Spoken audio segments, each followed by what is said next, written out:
만약 내가 당신에게 단 12개의 단어로 모든 것이 바뀔 수 있다고 말한다면, 깃발과 짜여진 박수 속에서 펜으로 서명된 한 문장이 100년간 쌓아온 우정을 끝낼 수 있다고 한다면, 그리고 그 순간이 이미 지나갔고 거의 아무도 그 일이 얼마나 중대한 시작이었는지 알아차리지 못했다면, 바로 그렇게 일어났다. 워싱턴 한복판, 전쟁 협약과 평화의 약속을 목격해온 백악관 오벌 오피스에서 미국 대통령은 결정을 내렸다. 이제 북쪽 이웃에 대한 역사적 충성심은 의미 없다고. 그리고 단 한마디로 전 세계에 생중계된 발표를 통해 그 운명을 확정지었다. 앞으로 미국에 수입되는 모든 자동차에는 예외 없이 25%의 관세가 부과될 것입니다. 캐나다도 포함됩니다. 그 순간 숨소리조차 들리지 않았다. 그리고 곧 혼란이 찾아왔다. 회의실 한복판에서 수류탄이 터진 것처럼 그 말은 마치 묵직한 천둥처럼 오타와까지 울려 퍼졌다. 전화벨이 사이렌처럼 울리기 시작했다. 보좌관들은 점심을 중단했다. 기자들은 방송국으로 달려갔다. 그리고 캐나다 의회 한 구석 조용한 카페에서 마크 카니 총리는 믿을 수 없는 말을 들은 듯 고개를 들었다. 동맹국의 배신. 하지만 단순한 관세가 그렇게 치명적일 수 있을까? 종이에 인쇄된 숫자가 어떻게 국가적 모욕으로 변할 수 있을까? 그 답은 단순한 통계가 아니라 수백만 사람들의 마음속에 있다. 온타리오주는 캐나다 자동차 산업의 중추다. 이 지역의 생산물 중 30% 이상이 미국으로 수출된다. 이는 단순한 경제 개념이 아니다. 윈저에서 해밀턴까지 새벽 5시에 일어나 부품을 조립하고 엔진을 조립하며 미래를 포장하는 노동자들의 생존이 걸려있다. 트럼프가 관세를 부과한 각각의 차량은 사실상 하나의 캐나다 일자리다.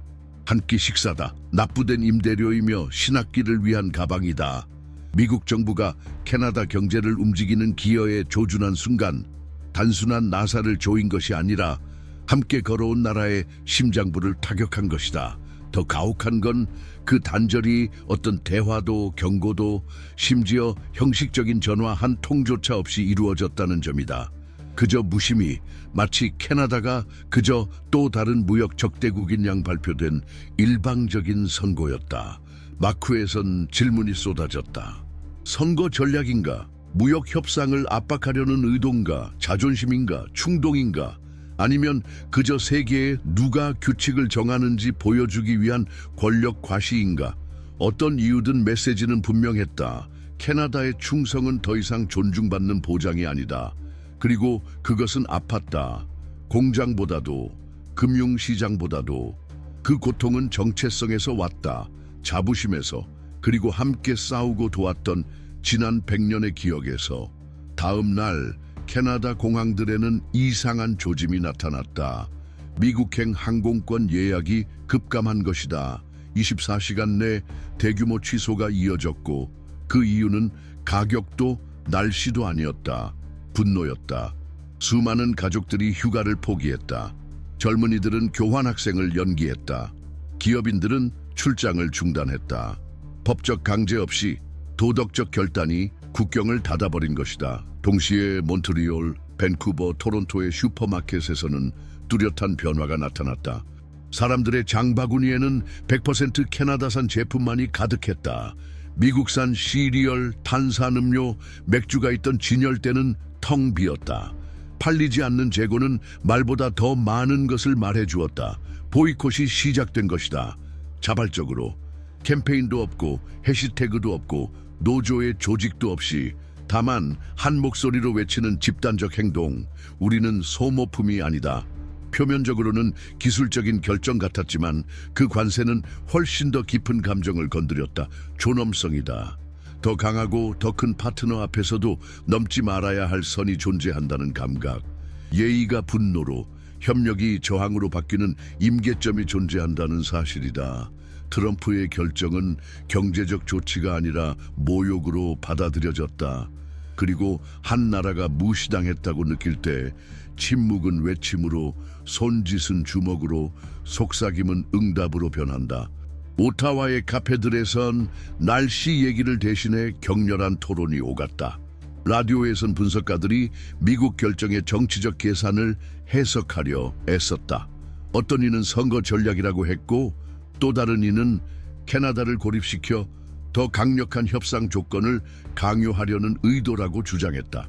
그러나 진실은 더 어두웠다. 아무도 확실히 알지 못했다. 어쩌면 그것이 가장 위험한 점이었다. 당신은 슈퍼마켓의 선반 앞에 서서 그 순간 당신이 단순히 음식을 구매하는 것 이상의 일을 하고 있다는 것을 깨달은 적이 있나요? 장바구니에 담는 것이 정치적인 제스처, 즉 당신이 누구이고 무엇을 받아들이는지에 대한 입장이 될 수 있다는 것을 말이죠. 그것은 바로 캐나다에서 일어난 일이었습니다. 미국이 25%의 자동차 세금을 갑작스럽게 부과한 이후 캐나다 전체는 미사일이나 외교적 제재가 아닌 훨씬 더 개인적이고 일상적이며 강력한 방식으로 반응했습니다. 그 반응은 바로 시장, 약국, 동네 편의점에서 시작되었습니다. 며칠 만에 한때 미국 제품이 지배했던 선반들은 중립지역으로 변했습니다. 아침 시리얼 선반에는 수입된 브랜드들이 멈춰섰고 음료수 냉장고에는 미국산 탄산음료들이 자리를 잃고 지역 브랜드들이 자리를 차지했습니다. 마치 소비자들이 마침내 트랜스를 깬 듯 오랜만에 라벨을 자세히 들여다보는 순간이었습니다. 그리고 충격이 왔습니다. Made in Canada, 캐나다에서 제조됨이라는 문구가 중요해지기 시작했습니다. 소셜미디어에서 한 가지 간단한 행동이 바이럴이 되었습니다. 캐나다산 제품만으로 구성된 아침 식사를 찍은 사진들이 인스타그램과 트위터를 뒤덮었습니다. 오늘은 내 아침이 애국적이다. 또는 오늘은 내 테이블에 티오 쌈 미국 없다는 글과 함께 캐나다산 메이플 시럽을 곁들인 팬케이크, 브리티시 컬럼비아에서 수확한 과일, 퀘벡의 빵집에서 만든 전곡빵 사진들이 올라왔습니다. 그것은 농담이 아니었습니다. 그것은 분노의 표출이었고 상처받은 자존심이 선택으로 변하는 과정이었습니다. 그리고 이 선택은 빠르게 퍼졌습니다. 우리가 배신자에게 자금을 제공할 필요는 없다는 말처럼요. 온타리오주 헬프의 작은 마을에서 62세의 할머니이자 3명의 손녀를 둔 마리안느는 자신만의 도전 과제를 만들었습니다. 캐나다에서 제조된 제품만 구매하는 30일 챌린지. 처음에는 개인적인 아이디어였던 것이 이제는 운동으로 변했습니다. 친구들, 이웃들, 심지어 전국에서 먼 곳에 있는 사람들까지 그녀의 도전 과제를 공유하기 시작했습니다. 며칠 만에 100% 캐나다 챌린지가 신문에 실렸고 마리안느는 지역 라디오 프로그램에 나와 이렇게 말했습니다. 나는 워싱턴의 결정을 바꿀 수는 없지만 내 돈을 어디에 쓸지는 내가 결정할 수 있습니다. 그리고 오늘 그 돈은 집에 둡니다. 이것을 수천 수백만 명으로 곱해보세요. 경제만의 문제가 아니었습니다. 그것은 자존심에 관한 문제였죠. 숫자는 거짓말을 하지 않습니다. 일주일 만에 캐나다 주요 도시의 슈퍼마켓에서 미국산 제품 구매량이 급격히 감소했습니다. 몇몇 매니저들은 그것이 단지 계절적인 문제라고 생각했지만 곧 그들이 알아차렸습니다. 그곳에는 더 큰 일이 벌어지고 있다는 것을. 자발적인 보이콧이었습니다. 리더십도 정당도 시작된 해시태그도 없었습니다. 마치 각 소비자가 내면에서 들려오는 같은 목소리를 듣는 것 같았습니다. 내 어휘는 그들을 필요로 하지 않아. 네가 가진 것을 소중히 여겨라. 이 변화는 또한 농산물 시장, 동네 카페, 지역 생산자의 상점에서 눈에 띄었습니다. 매니토바의 한 농산물 시장은 2년 동안 거의 끄떡도 하지 않았던 상태였는데 단 일주일 만에 매출이 2배로 늘었습니다. 에드먼튼의 한 작은 수제 맥주 공장은 수요 증가로 2명의 직원을 새로 고용해야 했습니다. 그리고 밴쿠버에서는 한 자연 화장품 협동조합이 이렇게 말했습니다. 이제는 주문을 처리할 수 없습니다. 사람들이 마치 우리를 처음 발견한 것 같습니다. 이 재발견은 단지 경제적이지 않았습니다. 그것은 존재론적인 변화를 의미했습니다. 항상 북미의 우아한 조연으로 여겨졌던 캐나다가 이제 자신만의 이야기 속에서 주인공으로 자각하고 있었습니다. 그리고 가장 중요한 점은 이 변화는 위에서 내려온 것이 아니었습니다.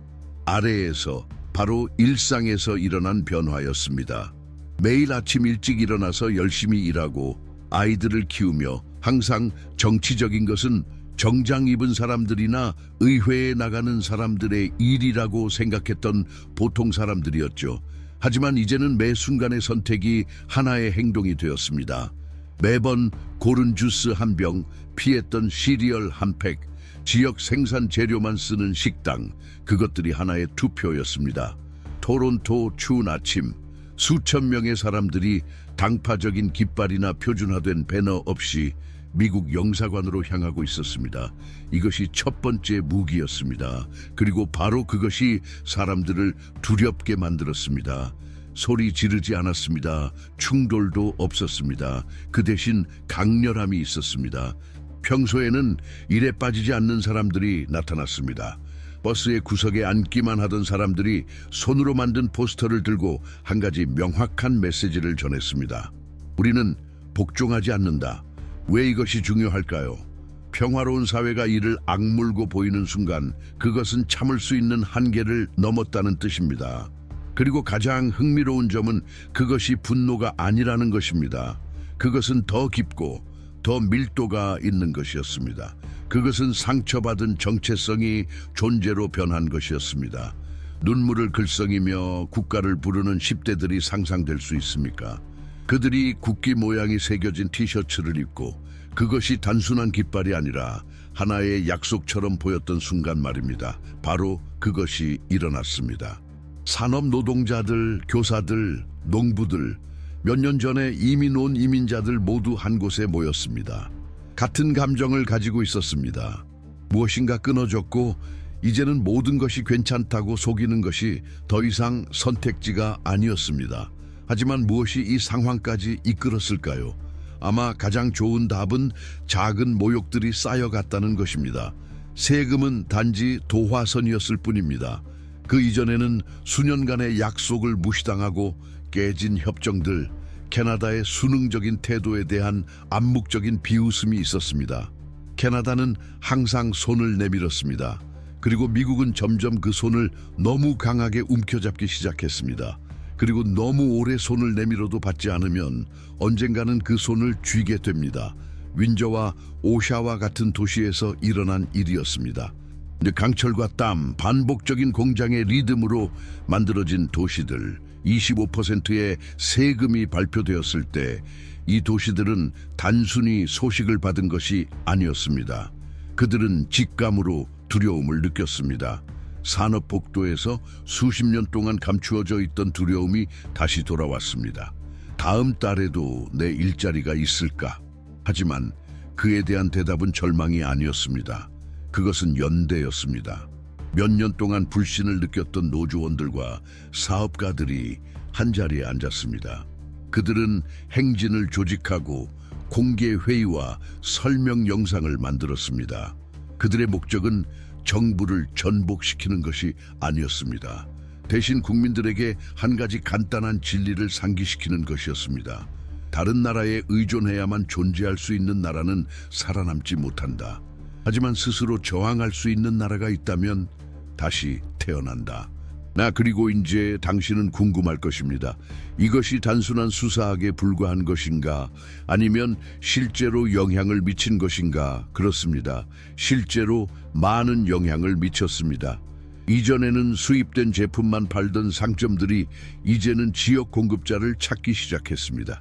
예전에는 무시되었던 브랜드들이 이제는 소비자들의 욕망을 자극했습니다.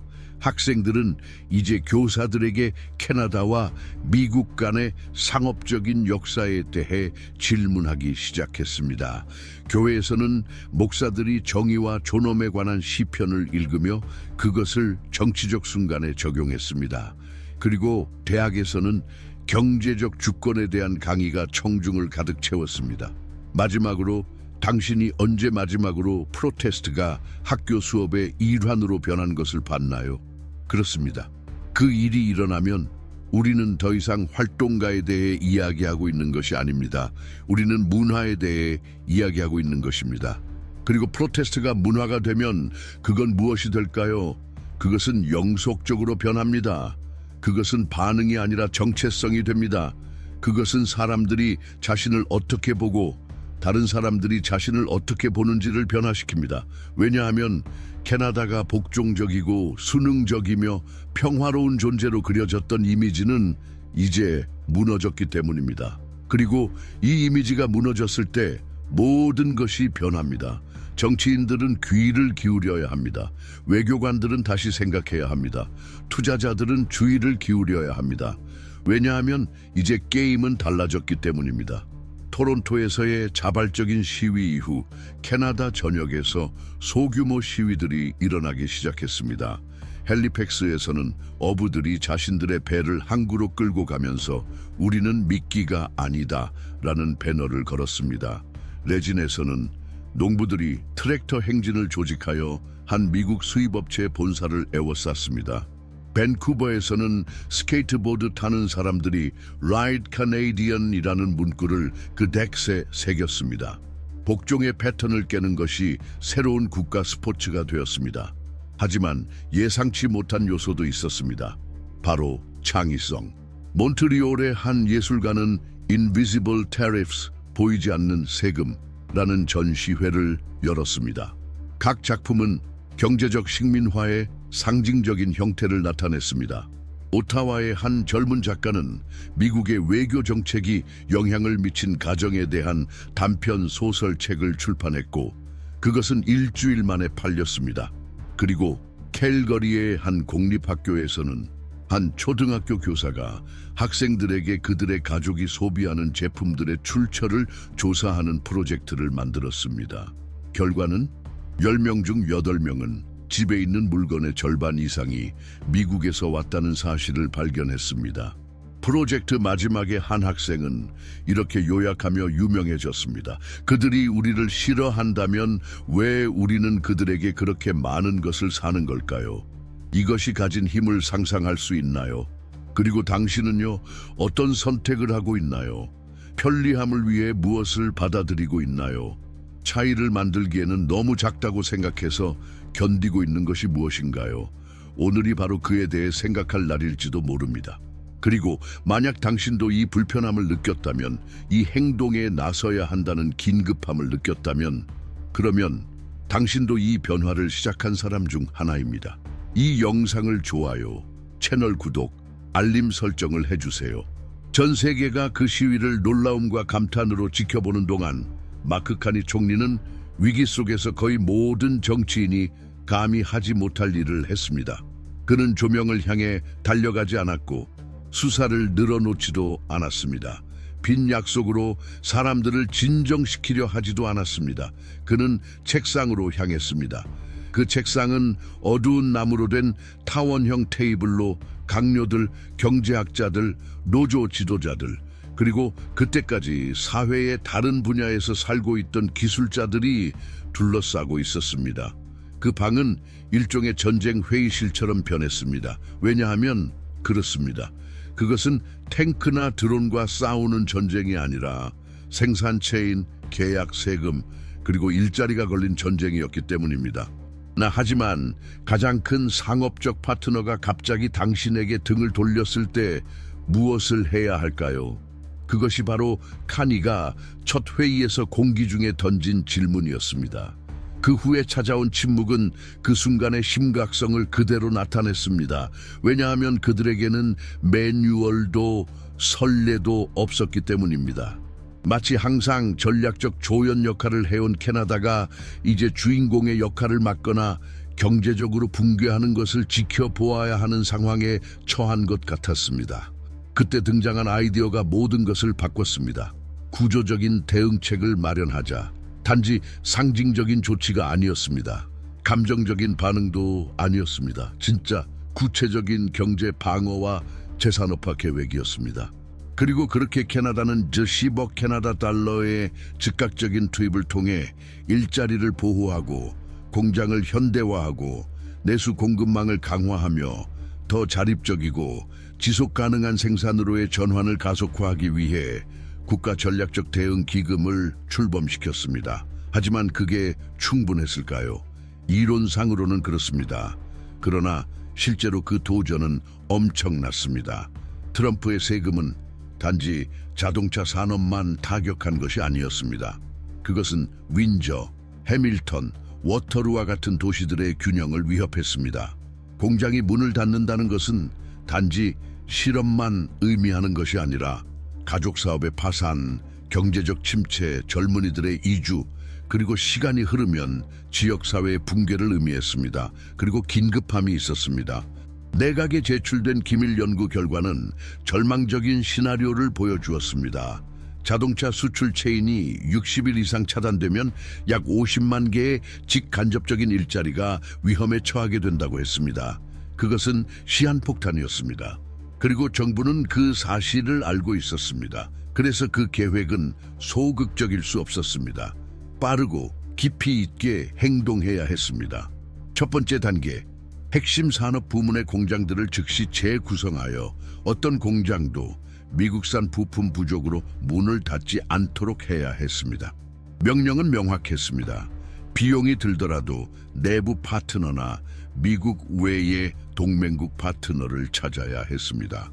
두 번째 단계, 자동차 산업에 종사하는 모든 기업을 위해 부품 생산자부터 유통업체까지 저금리 긴급 대출 라인을 만들었습니다. 세 번째 단계, 전례 없는 세금 면제. 미국의 세금이 기업에 미친 직접적인 영향을 입증하는 모든 기업에게 최대 12개월까지 연장되었습니다. 기업들의 반응은 엇갈렸습니다. 많은 기업들이 안도감을 느꼈습니다. 다른 이들은 의심했습니다. 정부가 진짜로 견딜 수 있을까? 캐나다가 과연 미국 제국을 상처 없이 이겨낼 수 있을까? 오랜만에 노동자들은 자신들이 혼자가 아니라는 느낌을 가질 수 있었습니다. 그들이 숫자나 통계가 아니라 우선순위로 다뤄지고 있다는 느낌을 받았죠. 그리고 이 신뢰는 결실을 맺었습니다. 노동조합은 생산 라인을 유지하기 위해 긴급한 유연성을 받아들였습니다. 기술 대학들은 재교육 훈련을 가속화하겠다고 나섰습니다. 소규모 사업자들은 지역 공급망을 형성하기 위해 힘을 합쳤습니다. 이전에는 분열되었던 것들이 하나로 통합되기 시작했습니다. 하지만 그것만으로는 충분하지 않았습니다. 카니의 계획은 그 이상을 요구했습니다. 단순히 피해를 막는 것이 아니라 미래를 재건하는 것을 목표로 해야 했습니다. 그래서 EU, 일본, 한국, 호주와의 협상 채널을 열어 시장을 확대하고 원자재만이 아니라 가공된 제품들을 더 많이 수출하기로 했습니다. 캐나다는 처음으로 수출 로직을 재설계하기 시작했습니다.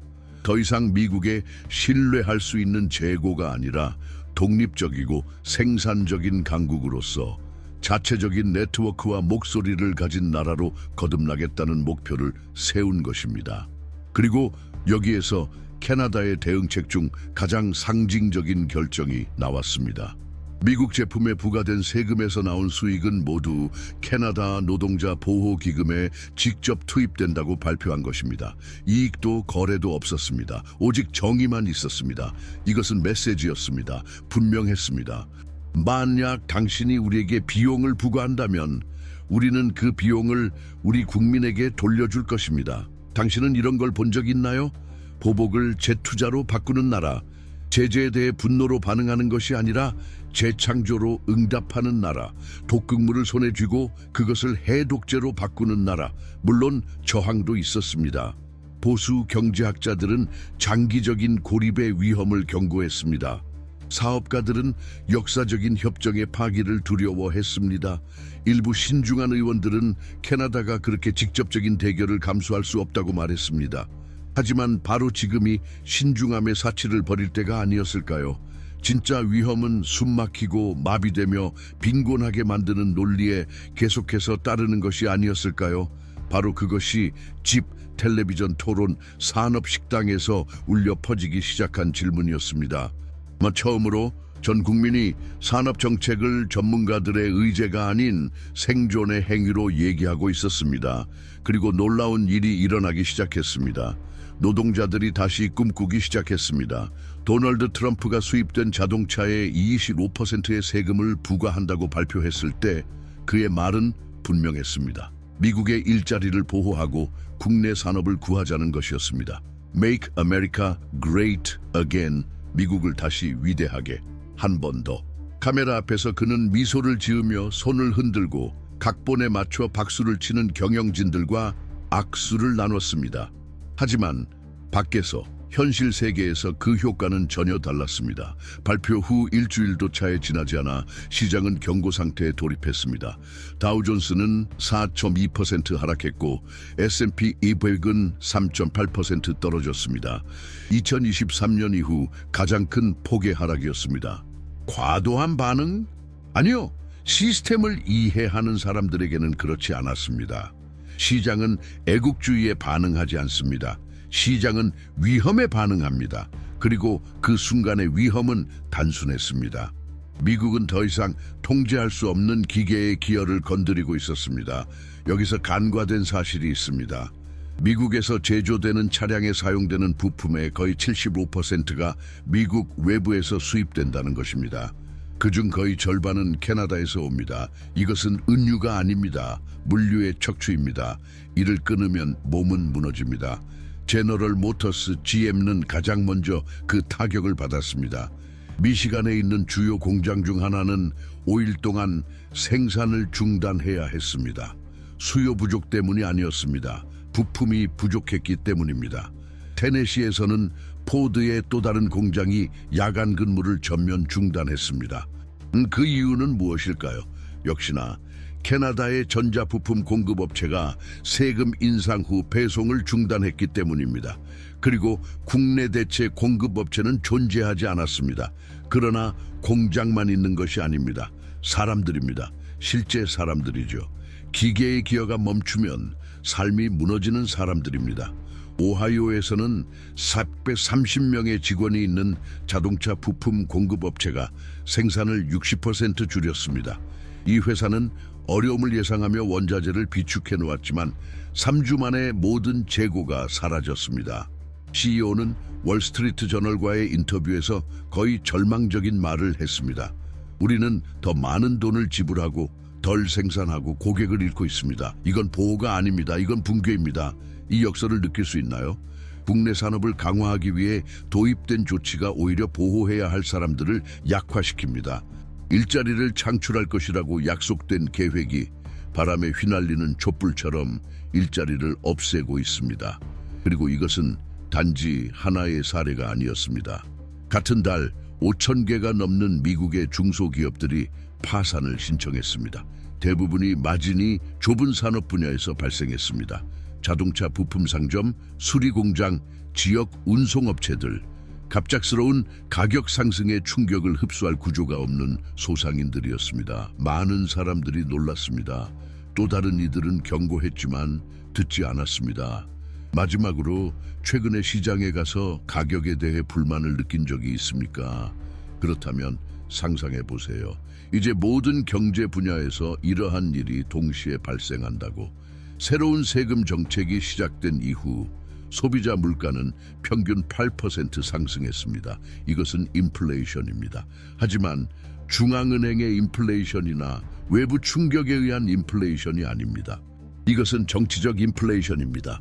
글로벌화된 경제의 복잡성을 무시한 결정들이 만들어낸 키운 퍼뜨린 인플레이션입니다. 그리고 가장 직접적인 영향은 무엇일까요? 바로 음식입니다. 미국 농무부는 식품 가격이 6.3% 상승했다고 보고했습니다. 기본적인 식품 항목인 계란 8.5%, 우유 7.2%, 소고기 10.4%의 가격이 크게 올랐습니다. 한때 주간장을 보던 가족들은 이제 양을 줄이기 시작했습니다. 일상이 전략적인 생존으로 바뀐 것입니다. 그리고 이 모든 것은 하나의 약속을 위한 것이었습니다. 우리는 우리의 일자리를 보호할 것입니다. 하지만 이 일자들에게 이 일이 어떻게 느껴지는지 물어본 사람이 있을까요? 밀워키로 가봅시다. 노동자층이 많은 동네, 라틴계와 흑인들이 대부분을 차지하는 동네, 월 10,000달러 이하로 살아가는 가족들. 그곳에서 한 사회복지사는 충격적인 사실을 밝혔습니다. 단 2달 만에 식료품 지원 요청이 30% 증가했습니다. 가족들이 집세를 낼지 아니면 고기를 사서 먹을지 선택해야 하고 있었습니다. 한 28세의 임신한 여성은 인터뷰에서 이렇게 말했습니다. 아이에게 우유를 사요. 저는 물을 마셔요. 예전에는 괜찮았어요. 이제는 안 돼요. 세금이 단지 숫자에 불과하다고 생각하나요? 트럼프가 연설을 할 때 공화당 정치인들이 TV 프로그램에서 박수를 보낼 때 미국의 밑바닥은 무너지고 있었습니다. 그리고 그들이 무너지고 있다는 이유조차 정확히 알지 못한 채 말이죠. 왜냐하면 위기보다 더 잔인한 것은 그 위기의 잘못된 설명이기 때문입니다. 리더들이 말합니다. 모든 것이 통제되고 있다. 중국 탓이다. 캐나다는 감사할 줄 몰랐다. 그저 한때의 일이다.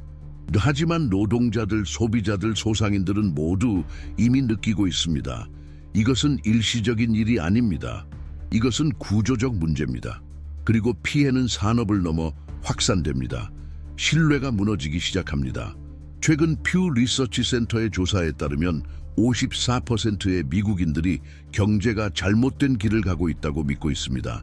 트럼프의 지지자들 사이에서는 단 3개월 만에 낙관적인 태도가 18% 하락했습니다. 이것은 무엇을 의미할까요? 그것은 국민주의적 수사조차도 부도 수표의 충격을 이기지 못했다는 것을 의미합니다. 다른 예시를 하나 더 들어볼까요? 기술에 대해 이야기합시다. 테슬라는 단 이틀 만에 7.5%의 시장 가치를 잃었습니다. 이유는 무엇일까요? 알루미늄과 희귀 금속 공급망의 차질 때문입니다. 애플도 6.1% 하락했고 마이크로소프트는 5.3% 하락했습니다. 투자자들은 숫자를 보고 이렇게 생각합니다. 이 상태가 계속되면 아무것도 안전하지 않다. 그리고 그 무엇도 안전하지 않다는 사실은 무엇일까요? 바로 이민 시스템입니다. 이민 시스템은 해결책의 일부가 되어야 했지만 이제는 또 다른 파괴의 목표가 되었습니다. 트럼프가 세금을 국가의 주권을 상징하는 것으로 축하하며 일자리가 돌아오고 있다고 나라를 설득하려 했던 동안 그의 정부는 조용히 새로운 전선에 나섰습니다. 이민자 노동력에 대한 대규모 추방이었습니다. 단지 규제 강화가 아니라 이는 추적이었습니다. 정치적 보복을 애국주의로 위장한 것이었죠. 그 목적을 위해 선택된 도구는 역사 속에서 잊힌 한 문서, 1798년 외국인 적대법 Alien Enemies Act. 나폴레옹 전쟁에 대한 두려움 속에서 만들어졌던 법이 이제 21세기 노동자 추방을 정당화하는 데 사용되었습니다. 공식적인 주장, 국가안보, 조직 범죄와의 전투, 외국 갱단과 관련된 구성원들의 추방. 하지만 수치는 맞지 않습니다. 미 국토안보부는 인정합니다. 불법 이민자의 4% 미만만이 중대한 범죄와 연관이 있다고요. 나머지 노동자들입니다. 부모들입니다. 사무실을 청소하는 사람들, 만찬에서 제공되는 음식을 수확하는 사람들, 그들이 건설하는 건물에서 법을 만들고 그들을 추방하는 사람들입니다. 이제 이야기를 내려놓고 현실을 직접 들여다봅시다. 캘리포니아, 프레스노, 미국 농업의 중심지, 복숭아, 딸기, 상추, 포도, 이 지역이 없다면 미국 슈퍼마켓의 선반은 일주일 내로 비게 될 것입니다. 그리고 이를 수확하는 사람들은 농장에서 60% 이상을 차지하는 이민자들, 그들 대부분은 서류가 없는 사람들입니다. 그들은 그림자 속에서 살아가지만 수백만 명의 일상을 지탱합니다. 단속이 강화되자 농장은 텅 비었습니다. 트랙터는 준비되어 있고 창고는 열려 있지만 수확할 사람이 없습니다. 알레한드로 라미레즈 딸기 농장의 주인은 지역 라디오와 인터뷰를 했습니다. 그의 목소리는 떨리고 있었습니다. 우리가 더 많은 사람을 잃으면 수확이 없습니다. 음식이 없습니다. 경제가 없습니다. 위협이 아니라 이것은 수학입니다. 애리조나 건설업 한 소규모 사업자는 5개의 공공 프로젝트 취소를 발표했습니다. 이유? 벽돌공이 부족해서입니다. 그들이 사라졌습니다. 일부는 추방됐고 다른 이들은 집 밖에 나가기를 두려워합니다. 기계는 멈춰 있고 집은 완공되지 않았습니다. 벌금이 쌓이고 경제는 멈췄습니다. 그리고 위에 있는 사람들은 뭐라고 말하나요? 질서를 회복해야 한다. 하지만 그 질서란 무엇인가요? 텅 빈 창고, 버려진 농장, 밥만 채운 레스토랑 주방. 휴스턴의 한 사업자가 찍은 영상이 500만 뷰 이상을 기록했습니다. 그 영상에서 한 멕시코 음식점 주인은 눈물을 흘리며 호소합니다. 나는 일주일 만에 주방 절반을 잃었습니다. 새로운 직원을 훈련시켰습니다. 모두 그만두었습니다. 내 이민자 직원들이 없으면 내 사업은 파산입니다. 이게 단지 하나의 사례라고 생각하나요? 사실 미국 경제는 자급자족하는 것으로 팔리고 있지만 이민자 노동력, 특히 서류 없는 이민자들에 깊이 의존하고 있습니다. 미국 노동부에 따르면 농업, 건설, 서비스업에서 일하는 5명 중 1명은 서류가 없는 이민자들입니다. 공식적인 수사가 우리는 우리의 일자리를 보호하고 있다고 말하는 동안 뒤에서 벌어지고 있는 현실은 시스템의 붕괴입니다. 그리고 가장 아이러니한 점은 이들이 기여하지 않는다고 추방하는 동안 연구에 따르면 이들 중 50% 이상은 대체 신분을 사용하여 세금을 납부하고 있다는 사실입니다. 그들은 공립학교, 병원, 경찰 등을 지탱하고 있습니다. 투표권도 보호도 없으면서도 세금을 납부하고 있습니다. 그렇다면 왜 그들을 추방할까요? 왜냐하면 그것이 표를 얻기 때문입니다. 그것은 내부의 적을 만들기 위한 연극을 지탱하는 데 도움이 되기 때문입니다. 자신의 경제 정책의 실수를 인정하기보다는 보이지 않는 존재를 비난하는 것이 더 쉽기 때문입니다. 그들의 테이블을 청소하는 사람들을 지적하는 것이 세금을 잘못된 대상에게 부과한 나라의 잘못을 인정하는 것보다 훨씬 쉬운 일이기 때문입니다. 정부가 만들어낸 이민 위기는 사법 시스템에도 충격을 주기 시작했습니다. 이미 과중한 업무에 시달리던 이민 판사들은 기한도 변호도 최소한의 법적 보장도 없는 사건들로 쌓여가고 있습니다. 가족들이 청문회 없이 분리되고 있습니다. 미국에서 수십 년을 살아온 사람들이 세금을 내고 사업을 운영하며 다른 미국인들을 고용했던 사람들이 아무런 예고 없이 추방되고 있습니다. 이것을 여전히 주권이라고 부를 수 있나요? 아니면 그것은 제도적 자살일까요? 조지아의 한 농촌에서 한 침례교 목사는 추방 위험에 처한 가족들에게 피난처를 제공하는 캠페인을 이끌고 있습니다. 그의 마지막 설교에서 그는 교회 의자 너머로 울려 퍼진 말을 했습니다. 당신들이 자녀들에게 음식을 주는 사람을 추방한 후 왜 수학이 실패했는지 묻지 마세요. 하지만 바로 이 시점에서 이야기가 변하기 시작합니다. 트럼프의 지지 기반인 사람들이 반란을 일으켰습니다. 그들은 의원들에게 전화를 걸고 지역 신문에 글을 쓰고 인터뷰에 나섰습니다. 가장 많이 들었던 말은 무엇이었나요? 우리는 모든 것을 잃고 있습니다. 이것은 우리를 보호하는 것이 아니라 우리를 파괴하고 있습니다.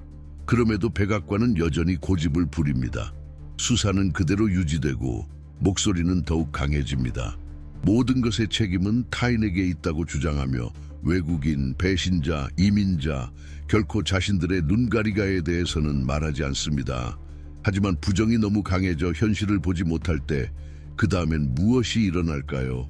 지배자가 더 이상 자신들의 유권자들의 목소리도 듣지 않는다면 그 다음에 일어날 일은 무엇일까요? 그때야말로 위기가 붕괴로 변하는 순간입니다. 자국의 생산 기반과 전쟁 중인 정부는 어떤 경제도 살아남지 못할 것입니다. 아무도 원하는 일을 하지 않는 사람들을 제거한 채 일자리를 유지하려는 정책은 결국 자멸할 수밖에 없습니다. 무엇이 살아남을까요? 살아남는 것은 기억입니다.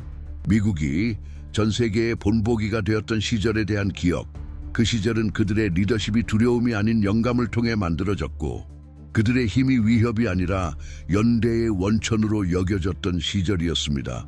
하지만 그 시절은 지나갔습니다. 오늘날 진정한 리더십의 등대는 북쪽에 있습니다.